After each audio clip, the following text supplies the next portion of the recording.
Olá, boa noite. Esse é o canal Bíblia para Já. Periodicamente nós iremos compartilhar aqui doutrina bíblica, análise das escrituras, né? Portanto, teologia bíblica e análise doutrinária, né? O nosso objetivo é, em meio a um mundo tão plural, em meio a tantas concepções sobre Deus e algumas até vigentes no meio das igrejas protestantes, evangélicas em geral, o objetivo é nós fazermos uma análise bíblica, né, à luz do que está contido nas Escrituras Sagradas. Você é o nosso convidado. Peço desde já que, se você gostar do vídeo, gostar do conteúdo, você compartilhe a informação para que mais pessoas sejam edificadas. Esse é o nosso grande objetivo, né? Eu sou Yuri Daniel, nós seguiremos juntos nessa jornada bíblica, né, teológica saudável, sempre partindo do pressuposto de que o conhecimento ele não vai produzir a fé, né? Mas a fé genuína, produzida pela graça de Deus, né, ela nos impulsiona a conhecer e a prosseguir em conhecer a natureza e os atributos desse Deus que é indescritível, né, em sua essência, em seu poder, em seus atributos, mas que nós podemos conhecê-lo, né, naquilo que foi revelado a nós. Eu sou mestre em Direito Político e Econômico pelo Instituto Presbiteriano Mackenzie, professor universitário, pós-graduando em Teologia e pai de Noah, Sophie, esposo de Rafa, né? Irmão em Cristo. O assunto de hoje é sobre a revelação de Deus, né? Não existe tema mais introdutório, mais fundamental, mais essencial do que o tema revelacional. O que é a revelação de Deus? E, portanto, o que não é a revelação de Deus? O tema é muito importante, porque nós sempre ouvimos, vez por outra, alguém dizer, né, que participa de uma igreja que tem revelação. Ou que alguém já recebeu algum tipo de revelação lendo as Escrituras. Então, até que ponto o uso da expressão revelação é adequado nesses casos? O que é, então, revelação e o que não é revelação de Deus, né? E a partir desse filtro, o filtro revelacional, né, nós vamos poder identificar quando nós temos uma igreja que é biblicamente genuína, no sentido de colocar a Bíblia, a revelação de Deus, já trazendo um spoiler, né, no centro de todas as coisas, e quando aquele ensino é um ensino que erra o alvo, né, que desvia o foco, que é a revelação de Deus, né? Então, acompanhe, né, nós vamos começar agora. Então, diversas pessoas, muitas ligadas até ao cristianismo, outras que têm algum tipo de relação com a Bíblia, ou outras também, que creem em algum tipo de divindade, né, mas não creem no Deus da Bíblia, né, algum tipo de deísmo, algum tipo de panteísmo, diversas concepções acerca de Deus, muitas pessoas falam em revelação. Mas o que é revelação? Há um tempo atrás, eu estou aqui em João Pessoa, há um tempo atrás, há cerca de 30 anos, em Campina Grande, só para os irmãos terem ideia, um grupo de pessoas de uma religião com práticas ascéticas, né, práticas pietistas, mas pouco arraigadas na Escritura, né, muita busca meritocrática de Deus, né? Então, alguns grupos religiosos assim, algumas pessoas assim, disseram, repetiram, na verdade, o que ouviram de um líder que teria recebido uma revelação de Deus. A revelação foi o seguinte: Deus revelou para ele que em certa data, nos anos 80, Jesus viria e aquele povo deveria estar preparado, vestido de azul, né, para receber, para recepcionar o retorno do rei. Aí todos obedeceram à revelação do líder, se vestiram de azul e naquele grande dia, no esperado dia, o rei não veio, não apareceu, né? Então houve decepção ali e as pessoas abandonaram aquele movimento ascético, né, pietista, pouco arraigado nas Escrituras, na revelação de Deus, mas arraigado, fundado, né, baseado numa revelação dada a um homem. Então toda aquela estrutura religiosa ela foi concebida a partir de algo que eles chamaram de revelação. Mas efetivamente aquilo era uma revelação? É evidente que não era revelação, né? Porque, já antecipando o objetivo do nosso vídeo, revelação é a Escritura Sagrada. A grande revelação que Deus nos deixa como cristãos, a todos nós, né, que somos receptáculo, né, morada do Espírito Santo de Deus, a grande revelação que ele deixa para o seu povo é a Escritura Sagrada. Aquela não era uma revelação, é uma falsa revelação, é uma pseudo-revelação e, portanto, ela não se cumpriu, porque a Bíblia não nos dá esse poder de afrontar o que está escrito no texto sagrado, né? Não é dado ao homem conhecer esse tipo de estação, de tempo e hora, né, mas ao Senhor.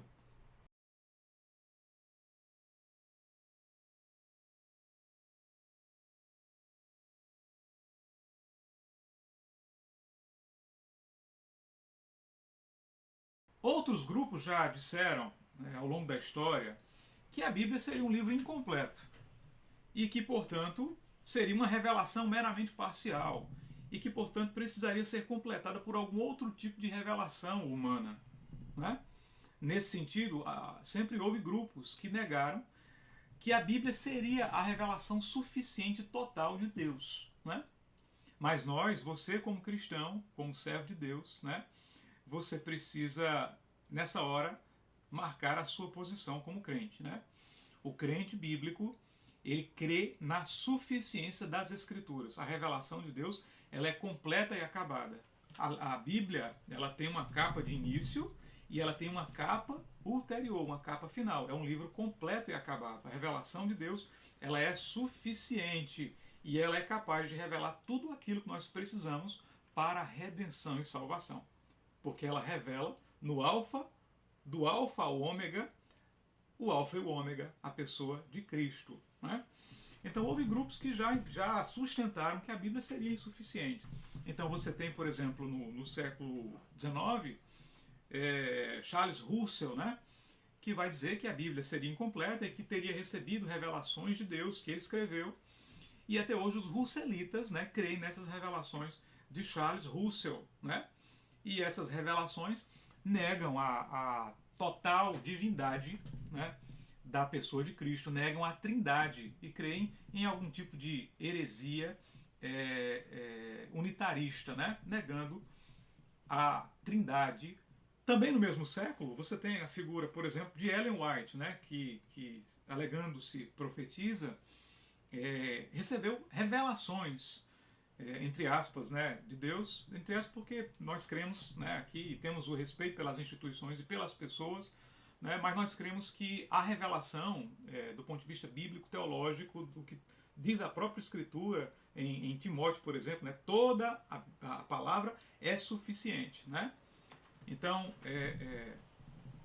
Ellen White trouxe revelações, né, supostas revelações com conteúdo doutrinário, né, coisas novas que acrescentavam doutrina à Bíblia, e essas doutrinas hoje são muito seguidas também no meio religioso. Mas nós não cremos no caráter revelacional desse tipo de profecia que acrescenta doutrina às Escrituras. Queria fazer uma ressalva, né?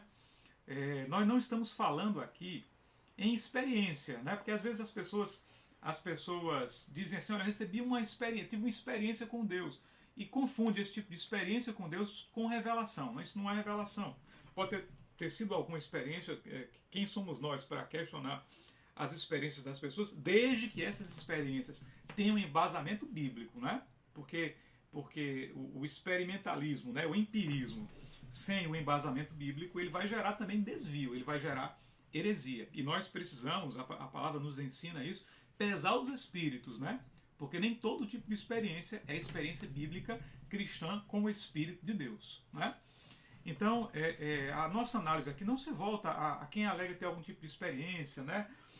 Porque nós estamos falando aqui sobre revelações, entre aspas, né, pseudo-revelações, que acrescentam conteúdo doutrinário, né? E são essas revelações, entre aspas, que não são efetivamente revelação de Deus, porque a Bíblia é um livro completo do ponto de vista doutrinário. Nada pode ser tirado, nada pode ser acrescentado, né? Um dos grandes erros dos saduceus, né, naquela época, eles tinham esse problema. Pela influência grega que eles receberam, né, eles negavam diversos pontos tratados na Escritura com base nessa influência grega. Então eles tiravam. Já os fariseus, né, acrescentavam diversas leis para tentar interpretar os mandamentos gerais que estavam contidos nos 10 mandamentos, no Deuteronômio, a segunda lei. Né? Então eles acrescentavam diversas leis. Né? Então, por exemplo, a questão do sábado. Né? Eles iam explicar o que era o sábado a ponto de você não poder fazer coisas mínimas de acordo com os acréscimos farisaicos. Então, tanto o fariseu quanto o saduceu, ele errava nesse ponto, porque nós não podemos acrescentar ou tirar da revelação de Deus. Qualquer revelação de caráter geral que acrescente doutrina às Escrituras não é bíblica. E o cristão não deve aceitar esse tipo de orientação. Né? A palavra diz o seguinte, que ainda que um anjo do céu anunciasse outro evangelho, acrescentasse doutrina, essa mensagem seria uma mensagem amaldiçoada, seria uma mensagem anátema. Então nós devemos estar firmados aqui, né? Ai, Deus tem zelo pela sua palavra, né? Ai daquele que acrescenta as palavras da profecia deste livro. Então, o cristão ele tem que ser zeloso com isso, né? Então, a Bíblia é a nossa única regra de fé e de prática. Para o cristão, o que baseia a fé do cristão é a palavra de Deus, é a Bíblia. Ela é a única regra de fé e de prática. Qualquer experiência, né? Nós ouvimos muito falar em experiência. O Evangelho, ele não está baseado na experiência, ele está baseado na palavra. Portanto, toda a experiência, e o cristão ele deve ter experiências com o seu Deus, né? Deus é um Deus que se faz conhecer a nós. Então nós podemos ter as nossas experiências. Há uma dimensão experimental e empírica, sim, no Evangelho, né? Provar e ver de que o Senhor é bom, nós precisamos prová-lo para conhecermos a sua bondade mais e mais.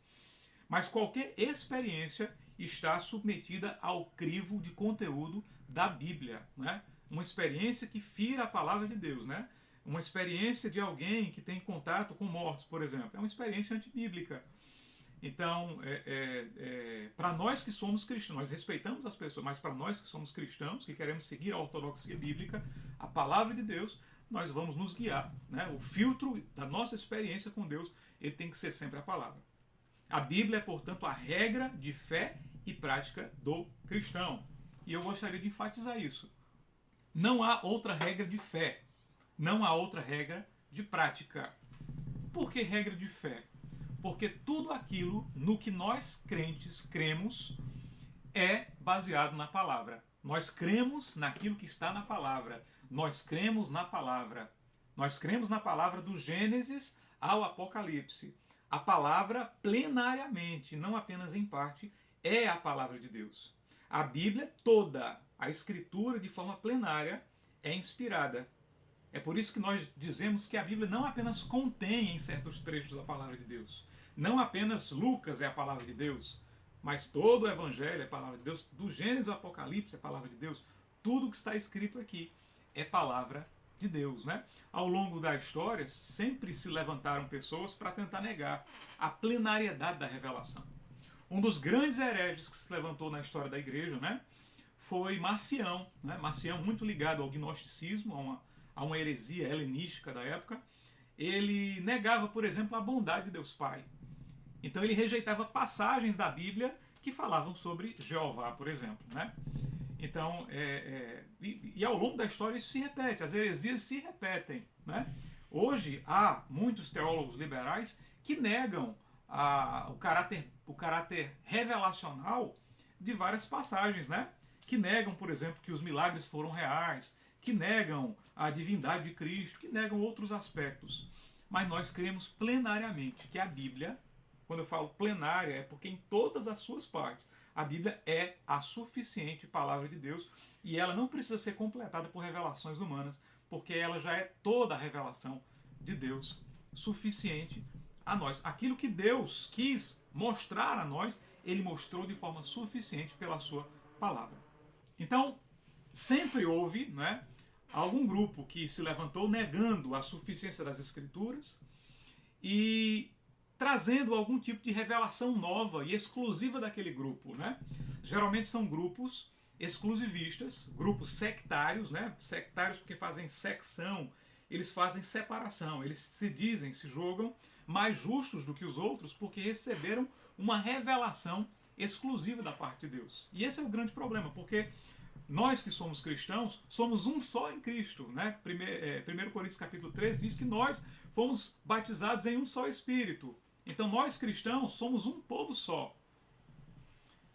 E somos um povo só porque a nossa grande constituição está aqui, na Bíblia. É isso que nos faz ser um só. Uma só revelação.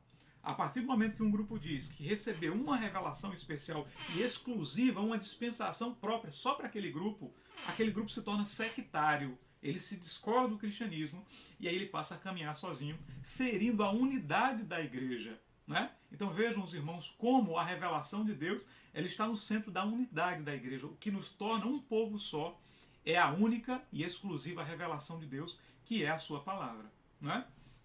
Então esse tipo de manifestação exclusivista, né, que nega a suficiência das Escrituras em nome de novas revelações dadas a algum tipo de líder, esse grupo ele se desvencilha do evangelho bíblico. Né?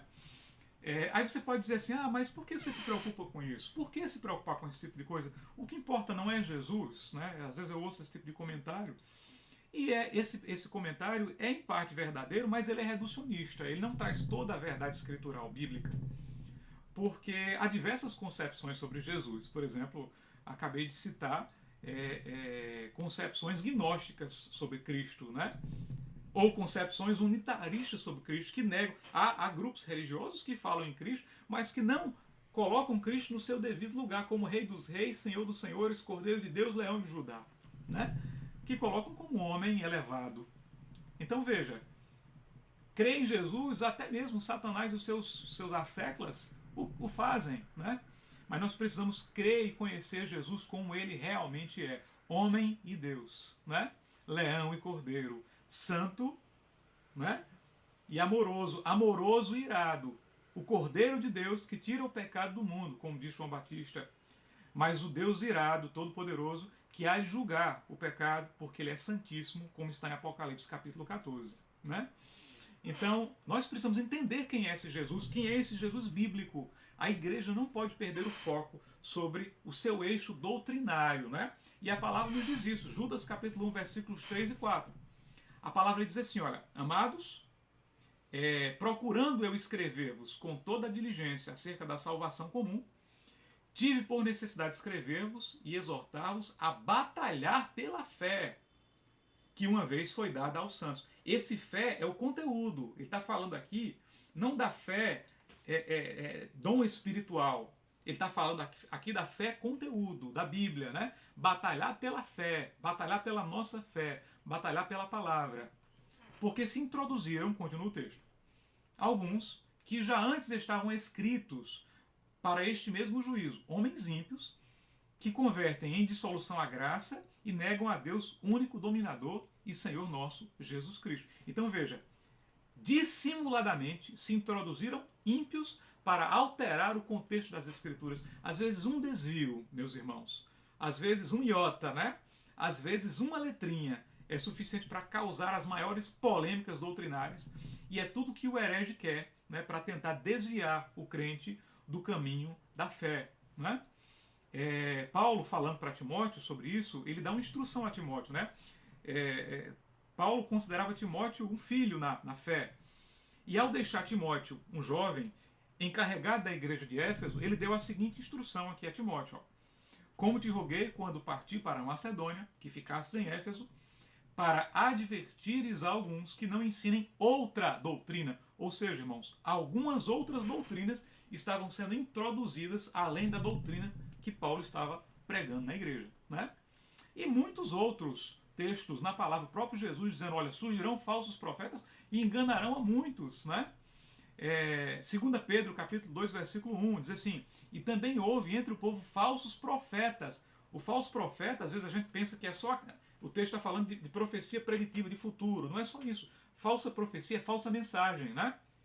Então, houve entre vós falsos profetas, como entre vós haverá também falsos doutores, que introduzirão encobertamente heresias de perdição e negarão o Senhor que os resgatou, trazendo sobre si mesmos repentina perdição. Então, heresias, ensinos desvirtuados do verdadeiro evangelho, né, que é a palavra de Deus. Então você observa que ao longo da história da igreja sempre houve esse tipo de heresia se levantando. Pessoas que vão de encontro ao ensino da palavra de Deus, né? Se você observa Paulo, por exemplo, Paulo falou sobre a graça de Deus, né? Pela graça sois salvos, mas mediante a fé. Então, na verdade, quem salva é a graça de Deus, e a fé é o canal dessa graça, né? A fé ela é consequência da graça, e não a graça é consequência da fé, mas isso é um tema que nós vamos abordar num outro assunto adiante. Então Paulo fala sobre a graça, né? Fala sobre o amor de Cristo, mas Paulo ele precisa rebater de forma muito severa as heresias do seu tempo. A igreja sempre combateu o joio, ela sempre combateu com brandura, né? Mas com ousadia dos santos, né? O verdadeiro ensino bíblico é aquele que é manso, mas é aquele que fala a verdade, porque Cristo é a verdade. É aquele que expõe Cristo como cordeiro, sim, como aquele que cura, que sara, que perdoa e que liberta. E que proclama também um Deus que se ira, um Deus que é justo em todos os seus caminhos, infinito e poderoso, né? Então Paulo fala sobre graça, mas Paulo é o mesmo que em Gálatas combate a heresia do cristianismo judaizante, pessoas que estavam querendo introduzir no meio dos cristãos, né, as velhas práticas do judaísmo, né? João falar sobre amor bíblico, todo mundo se lembra de João, o apóstolo. Mas nós observamos também em João um verdadeiro tratado teológico sobre a natureza divina de Jesus Cristo, né? O verbo de Deus, o Logos, que se fez carne. E o apóstolo João faz isso no meio de grandes heresias gnósticas, né? Os gregos querendo deturpar o evangelho, fazer um casamento espúrio entre a palavra de Deus e o helenismo, a filosofia grega. Então João combate aquilo de forma muito voraz. O cristão ele tem que estar armado, ele tem que estar preparado, né, no Espírito, cheio do Espírito, né, e cheio da palavra, para que ele possa resistir nesses dias, né? Jonathan Edwards, né, um servo de Deus, um avivalista, ele reformado, ele sempre dizia que o crente ele tem luz na mente e fogo no coração. Então a nossa fé ela não é cega, né? A nossa fé ela não é irracional, embora haja grandes mistérios que nós nunca vamos compreender, mas ela tem uma base sólida que é a palavra de Deus, né? Por isso que o nosso culto ele não é irracional, meramente sentimental, experimental, é um culto de pura êxtase, né? Mas o nosso culto é um culto racional, porque nós entendemos, nós compreendemos, né? Conhecemos é a melhor palavra, né? Compreender ele é infinito, mas nós conhecemos o nosso Deus pela sua palavra. Então, a palavra diz que sobre a revelação ser a Bíblia, né?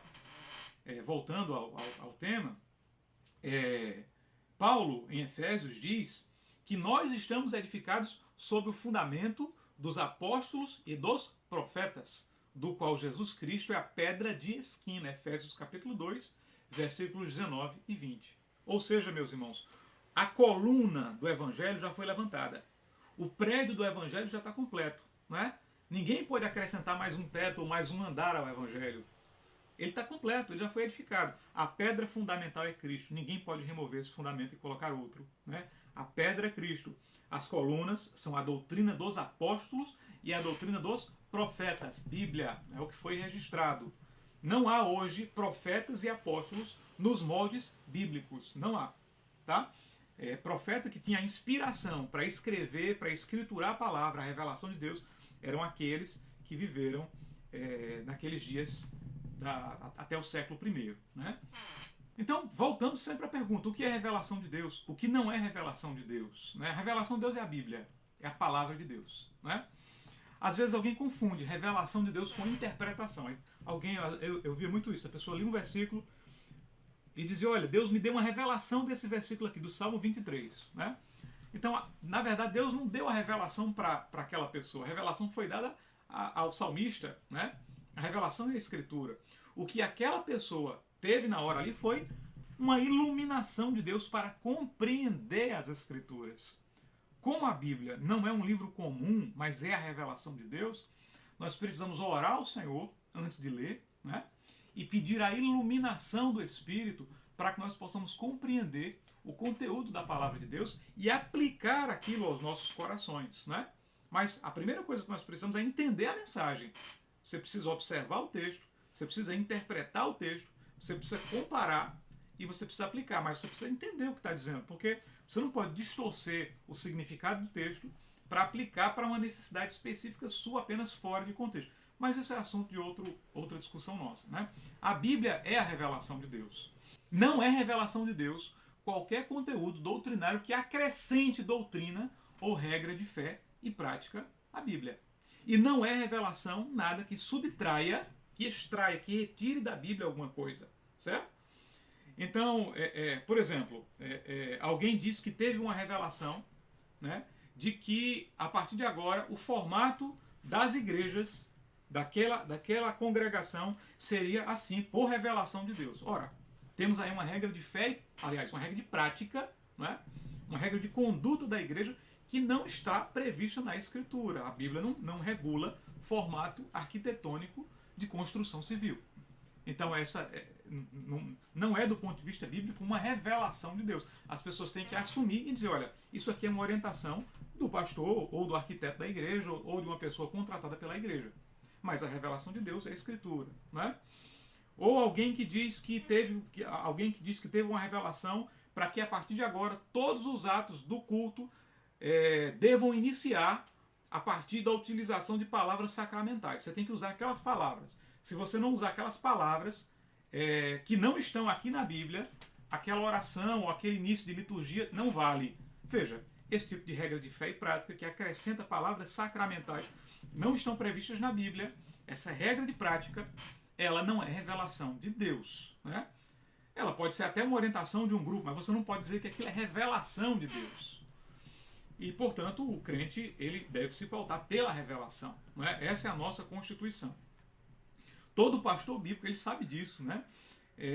Todo presbítero bíblico, diácono bíblico, ele sabe que a sua grande regra de liderança é a palavra. Não é que ele não vai obedecer ao pastor, mas o pastor ele sabe que deve obediência, que deve subserviência à palavra de Deus. E é nisso que Deus mede, olha só, é nisso que Deus mede o seu amor por nós, não é? Não adianta você dizer eu amo, né? Amor não é um sentimento apenas de palavra. Amor é um sentimento que para Deus se mede com obediência. Jesus diz assim, olha, nisso conhecereis que vocês me amam, conhecerei que vocês me amam, se guardardes os meus mandamentos. Então, é obedecer a palavra do Senhor. Ou algum tipo de revelação que diga e aplique isso para a igreja de forma geral, né? Que qualquer coisa que a pessoa for fazer na igreja ou fora dela, ela precisa, por exemplo, abrir a Bíblia e lançar sorte sobre um versículo e ela só faz o que aquele versículo disser. Veja, esse tipo de prática, ele não tem previsão bíblica. Então não é revelação de Deus. Não estou dizendo que alguém não possa ter, eventualmente, algum tipo de experiência assim. Agora é experiência pessoal. O que não se pode, jamais, é transformar algum tipo de experiência individual não prevista na regra de fé e prática como uma regra universal aplicada erga omnes para todos. Isso não é revelação de Deus. A revelação de Deus é a sua palavra e Deus é fiel não a outras revelações, mas ao que ele falou pela sua palavra. Um outro ponto importante sobre a palavra, por que a Bíblia é a revelação de Deus e por que ela é fechada? A questão é simples de entender, ao mesmo tempo ela tem uma profundidade. Quando Deus quis se revelar ao homem, ele o fez no passado de diversas formas, né? Então, por exemplo, quando Deus queria falar com Adão, ele apareceu para Adão, né, em forma temporária, né? Ele ainda não tinha encarnado. A encarnação ela se dá com Cristo, o verbo que se faz carne, mas Deus assume uma forma temporária e conversa com Adão no jardim, né? No virar do dia, o Senhor conversava com Adão. Era uma teofania, era uma aparição temporária de Deus. E houve no Velho Testamento teofanias, quando Deus aparece numa sarça queimando para falar com Moisés, né? Então ali era uma teofania, houve teofania com Abraão. Depois o Senhor continua se revelando, olha a revelação de Deus, né? Deus continua se revelando no Velho Testamento através dos profetas. E essa revelação vai sendo escrita, vai sendo escriturada. Moisés escreve o Pentateuco, os profetas começam a registrar, e a palavra vai sendo escrita para ser transmitida de geração em geração e chegar a nós.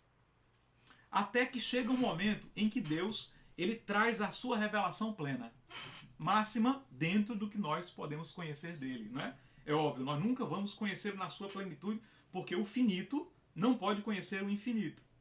Mas dentro do que nós podemos conhecer dele, ele se revela na plenitude dos tempos através da pessoa de Cristo, né? E aí nós vemos o seu poder, a sua majestade na figura de Cristo. Como diz João, né? Vimos a sua glória com a glória do unigênito, né? Nós vimos a sua plenitude na figura de Cristo. Então ali Cristo é a grande revelação de Deus para o homem, né? A palavra revelação, o original dela, vem da palavra grega apocalipsis, né? Por isso que é Apocalipse de João, né? Apocalipse de Jesus Cristo, a João, ou revelação, né? E a palavra apocalipsis, ela tem essa conotação de levantamento de véu, de descortinar alguma coisa. É como se você estivesse num teatro, né? E agora vai começar a peça, alguém puxa as cordas, as cortinas se abrem, o véu é levantado e agora o grande segredo é descoberto, o grande mistério é revelado, né? Cristo é a grande revelação de Deus, né?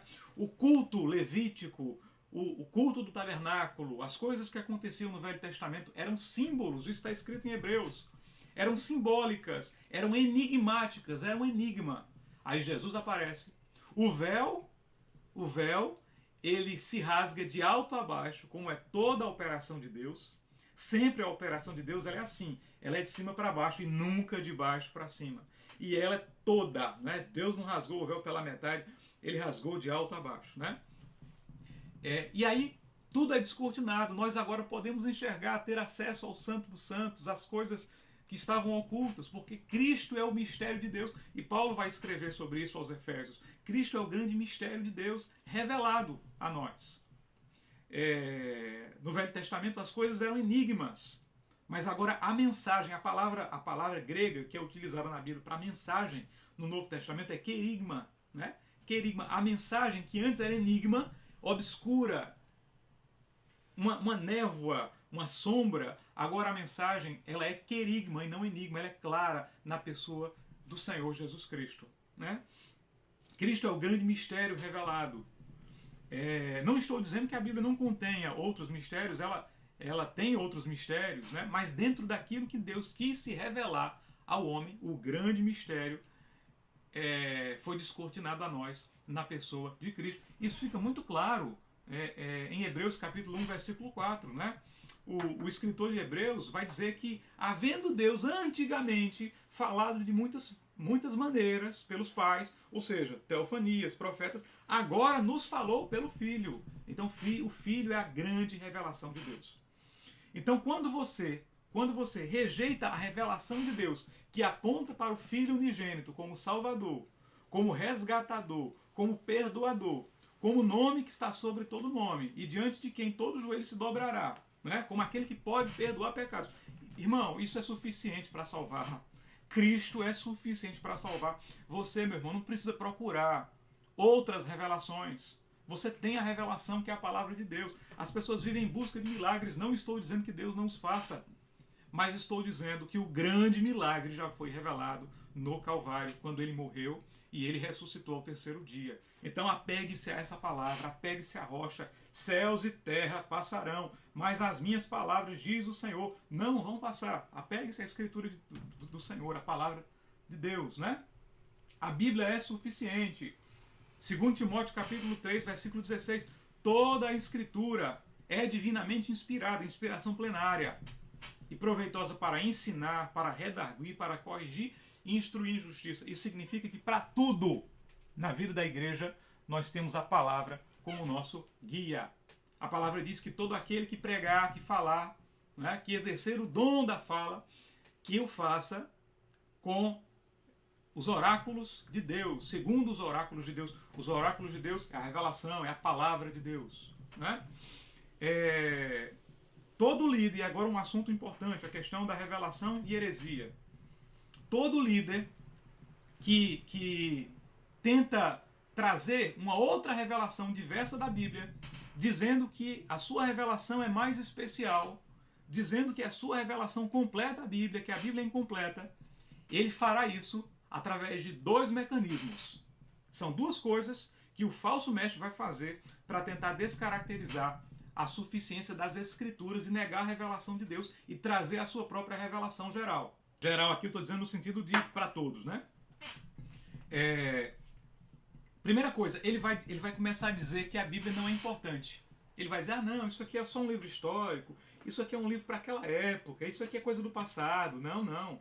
Isso aqui é... Aí ele vai criar uma segunda Bíblia. Não, isso aqui é só a palavra da... Exemplo, isso aqui é só a palavra da vida e o que importa é a revelação ou a palavra viva. Ele vai começar a categorizar. Ele vai dizer que a Bíblia é um livro comum. Ele vai dizer que a pregação das Escrituras, ela não é necessária. Ela não é necessária. O que importa não é a pregação das Escrituras para ele, mas é a revelação que ele alega ter tido e que completa a Bíblia, né? E que traz conteúdo novo à Bíblia. Ele vai começar a inventar assuntos, vai trazer assuntos que são supostas revelações de Deus, mas que não estão aqui, amparados na Escritura. Aí ele vai começar a introduzir regras de fé para que você creia não no que diz a Bíblia, porque ela não é importante para ele, mas para que você creia no que ele fala, no pacote doutrinário que ele preparou. Entendeu? E ele vai começar a introduzir regras de prática. E você tem que seguir essas regras de prática, porque, afinal de contas, o que ele diz é a revelação de Deus e não o que está escrito na Bíblia. Irmãos, nós precisamos nos apegar às Escrituras. Não nos deixemos enganar. A Bíblia é a suficiente, inerrante, autoritativa revelação de Deus para nós. Toda vez que eu faço isso, que eu acrescento uma nova doutrina, eu estou dizendo implicitamente que a que está aqui ela foi ultrapassada, que ela não é suficiente. Então eu estou negando, em última instância, a mensagem de Cristo. Eu estou dizendo que ela é incompleta, porque eu preciso de novas revelações gerais, nova doutrina. Irmãos, a doutrina que está aqui é suficiente, Jesus é suficiente. Não haverá outro sinal, diz a palavra, senão o que foi dado ao profeta Jonas. Jesus se referindo à sua morte e à sua ressurreição. Ele é a revelação de Deus. Ele é o querigma. Ele é o mistério que foi revelado a nós. A outra estratégia do falso mestre, né, para trazer revelação nova e acrescentar ou diminuir a Bíblia, é tirar Cristo do centro. Ele vai começar a negar o caráter cristocêntrico do Evangelho. Porque o Evangelho genuíno, ele é cristocêntrico. O centro de todas as coisas é Cristo. O centro de tudo é Cristo. Cristo é o mistério. O culto é para Cristo. O louvor é para Cristo. Nós começamos a estudar os atributos de Cristo. A santidade de Cristo é evidenciada na igreja. Você se humilha diante de Cristo. Você confessa os seus pecados diante de Cristo. Cristo se torna o centro da mensagem. A ressurreição é pregada. A crucificação é pregada. O arrebatamento de Cristo é pregado. Cristo é pregado em todos os aspectos da igreja. Mas aí o falso ensino, ele começa a tirar Cristo do centro e dizer, olha, não é importante, a Bíblia não é importante, Cristo não é o centro de todas as coisas. O mais importante é esse pacote doutrinário que eu estou trazendo. Ele precisa, o falso mestre, precisa tirar Cristo do centro do Evangelho, porque se Cristo ocupar o centro dos espaços, não sobra espaço para nós. Se Cristo ocupar o centro do Evangelho como deve ser, o seu séquito encherá todo o templo, como está em Isaías capítulo 6. Né? O seu séquito enchia o templo, a visão de Isaías. Né? Isaías, quando esteve diante do Todo-Poderoso, ele ali não aguentou, ele se curvou e engrandeceu a majestade do Todo-Poderoso, a profundidade das riquezas de Deus. E não tinha espaço para ele, ele diz, Senhor, ai de mim que vou perecendo. Irmãos, quando o Evangelho é cristocêntrico, não há espaço para o líder. Para o líder se vangloriar, para o líder se jactar em alguma coisa. Cristo é o centro de todas as coisas. Mas quando o Evangelho ele não é cristocêntrico, aí o líder ele tira os espaços que deveriam ser de Cristo e ele começa a se exaltar. E aí ele começa a aparecer como se a sua revelação, né, fosse o novo mistério que vai retirar o povo e vai levar a terra prometida. Ele se coloca na posição de Moisés ou de Josué, de grande líder, né, que diz que recebeu algum tipo de dispensação exclusivista só para ele, para aquele grupo, e ele tira o foco da pregação do evangelho. Ele vai fazer isso. São as duas coisas que vão ser feitas para que alguém negue a revelação de Deus com a escritura plenária. Ele vai ter que dizer que a pregação não é importante, ele vai ter que dizer que a Bíblia não é um livro importante, o que importa é o pacote doutrinário que ele traz, e ele vai ter que negar o cristocentrismo do Evangelho para que a sua liderança e a sua proeminência se destaquem na igreja e ele aparente ser um Moisés, um Josué, um grande libertador. Irmãos, não nos enganemos. Respondendo à pergunta objetivamente, o que é revelação? É a Bíblia. É a palavra, ela é suficiente. Ela revela Cristo. Cristo é o centro de todas as coisas. O que não é revelação? Acréscimos doutrinários que não têm previsão na Escritura, que acrescentem regras de fé e prática que não sejam constantes aqui no que foi canonizado. É hora de nós nos apegarmos à palavra do Senhor, né? Avivamento verdadeiro é nos apegarmos à palavra de Deus, nos enchermos do fogo do Espírito, né? Como disse Edwards, né? Luz na mente, fogo no coração.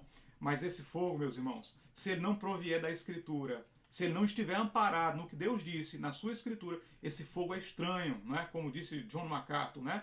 Nós precisamos nos amparar nesse fogo verdadeiro, que é o fogo bíblico, né? Céus e terra vão passar, mas as minhas palavras não vão passar, né? Que os nossos pés, meus amados, não estejam no escuro nessa última hora, nessas horas de batalha, de aflição, que os nossos pés estejam iluminados pela santa e poderosa palavra de Deus. Porque lâmpada para os meus pés e luz para o meu caminho é a palavra do Senhor, como está escrito na Bíblia, né? Que Deus te abençoe, meu irmão, né? Que Deus te faça crescer no conhecimento da palavra, que você não seja enganado. A minha oração é para que a graça poderosa do Senhor ela te alcance, ela vai te alcançar, né? Ela vai te alcançar. Dentro dos grandes e soberanos propósitos do Senhor, né? Então, que Deus te abençoe. Se você entendeu a mensagem e deseja compartilhá-la, faça isso para a glória, para a honra do nome do Senhor Jesus Cristo, né? Para a propagação do Evangelho, da doutrina de Cristo. Amém? Que Deus te abençoe. Uma boa noite e até o nosso próximo encontro. A paz do Senhor Jesus Cristo.